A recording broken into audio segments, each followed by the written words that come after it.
Friends, ಇವತ್ತು ಕಾಲಿಫ್ಲವರ್ದು ಪಲ್ಯ ಮಾಡ್ತಾ ಇದ್ದೀನಿ. ಸಣ್ಣಗೆ ಕಟ್ ಮಾಡ್ಕೊಂಡಿದ್ದೀವಿ ಫ್ರೆಂಡ್ಸ್.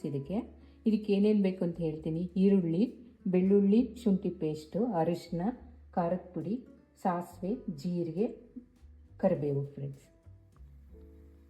ಫ್ರೆಂಡ್ಸ್ ಎಣ್ಣೆ ಹಾಕೊತಾ ಇದ್ದೀನಿ. ಇದಕ್ಕೊಂದು ಸ್ವಲ್ಪ ಎಣ್ಣೆ ಜಾಸ್ತಿ ಬೇಕಾಗುತ್ತೆ ಫ್ರೆಂಡ್ಸ್. ಹಿಡಿತಾ ಇದೆ. ಜೀರಿಗೆ ಹಾಕ್ತೀನಿ ಫ್ರೆಂಡ್ಸ್. ಶುಂಠಿ ಬೆಳ್ಳುಳ್ಳಿ ಪೇಸ್ಟ್ ಹಾಕ್ತೀನಿ ಫ್ರೆಂಡ್ಸ್. 1 ಸ್ಪೂನ್ ಹಾಕ್ತೀನಿ ಫ್ರೆಂಡ್ಸ್ ನಾನು.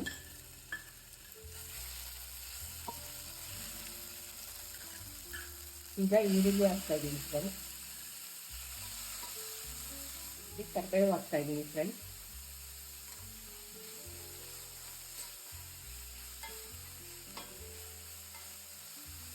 ಈಗ ಫ್ಲವರ್ ಹಾಕ್ತಾ ಇದ್ದೀನಿ ಫ್ರೆಂಡ್ಸ್. ಇದು ಎಣ್ಣೆಲೆ ಮಗ್ಬೇಕು ಫ್ರೆಂಡ್ಸ್ ಚೆನ್ನಾಗಿ. ನೀರು ಹಾಕೋದು ಬೇಡ. ನೋಡಿ ಈ ಥರ ಬಂದಿದೆ. ನೀರು ಹಾಕ್ಬಾರ್ದು ಫ್ರೆಂಡ್ಸ್. ಎಣ್ಣೆನೇ ಇಲ್ಲಿ ಚೆನ್ನಾಗಿ ಮಗ್ಬೇಕು. ತುಂಬ ಚೆನ್ನಾಗಾಗುತ್ತೆ ಫ್ರೆಂಡ್ಸ್. ಇದು ಅನ್ನಕ್ಕೆ, ಚಪಾತಿಗೆ, ರೊಟ್ಟಿಗೆ, ದೋಸೆಗೆ, ಸೈಡ್ಸ್ಗೆ ತುಂಬ ಚೆನ್ನಾಗಿರುತ್ತೆ. ಅರಿಶಿನ ಹಾಕ್ತಾ ಇದ್ದೀನಿ ಫ್ರೆಂಡ್ಸ್. ಈಗ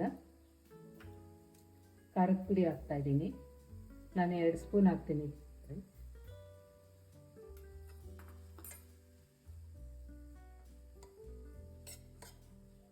ಅದು ಎಣ್ಣೆಲೆ ಮಗ್ಗಿರುತ್ತಲ್ಲ ಫ್ರೆಂಡ್ಸ್, ತುಂಬ ಚೆನ್ನಾಗಿರುತ್ತೆ ಪಲ್ಯ.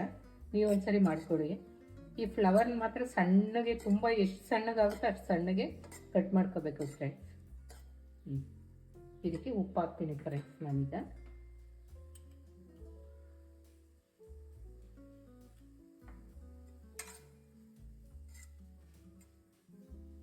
ಈಗ ಕಾಲಿಫ್ಲವರ್ದು ಪಲ್ಯ ರೆಡಿಯಾಗಿದೆ ಫ್ರೆಂಡ್ಸ್. ಒಂದ್ಸರಿ ಮಾಡ್ಕೊಂಡು ನೋಡಿ ಫ್ರೆಂಡ್ಸ್. ತುಂಬ ಚೆನ್ನಾಗಿರುತ್ತೆ ಫ್ರೆಂಡ್ಸ್. ಹಂಗೆ ತಿನ್ಬೋದು.